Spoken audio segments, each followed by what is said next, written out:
आया कि रिज़ल्ट हम कब घोषित करेंगे, क्योंकि रिज़ल्ट घोषित करने के पहले हमें उनका वो सर्टिफिकेट की ज़रूरत पड़ेगी, क्योंकि वो सर्टिफिकेट अगर नहीं मालूम रहेगा कि वो पास करते हैं कि नहीं करते हैं तो हम कैसे उनका रिज़ल्ट दे सकते हैं। तो अब लेकिन इसके बाद अभी जो वर्तमान में एक बड़ी समस्या जो आ गई है, बड़ा संशय जो उत्पन्न हो गया है, वो बीएड अभ्यर्थियों की पात्रता को लेकर के हो गया।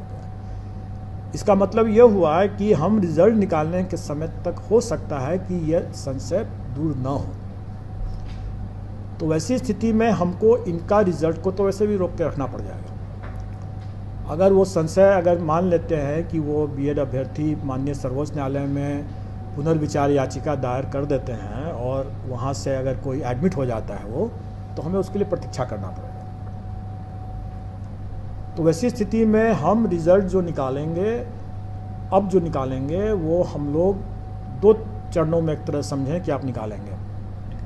पहले चरण में जो क्लियर कट मामले हैं उनके मामले को निकालेंगे, और दूसरे चरण में जिनका मामला डाउटफुल अभी है उन डाउटफुल मामलों को हम मेरिट लिस्ट तो कॉमन बना करके रखेंगे ही रखेंगे, लेकिन हम उनका डिक्लेयर नहीं करेंगे जब तक कि उनका वो संशय दूर नहीं हो जाता, उनकी पात्रता के विषय में जब तक दूर नहीं हो जाता।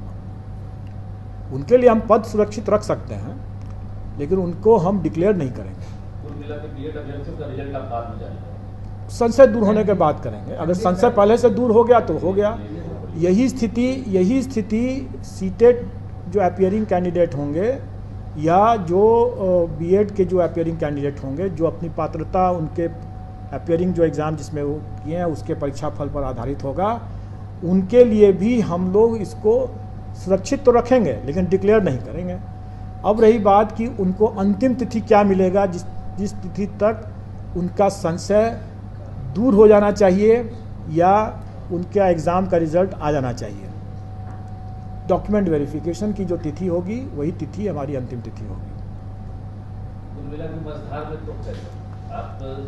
अगर सिर्फ एक ही मामले में जहां पर माननीय सर्वोच्च न्यायालय के द्वारा पुनर्विचार याचिका उसमें एडमिट कर लिया जाता है, वैसे मामले में हम प्रतीक्षारत रहेंगे। अन्यथा बाकी मामले में तो मैं नहीं समझता हूं कि संशय की स्थिति उस समय तक बरकरार रहेगा। डॉक्यूमेंट वेरिफिकेशन की तिथि में अगर वो संशय दूर हो चुका रहेगा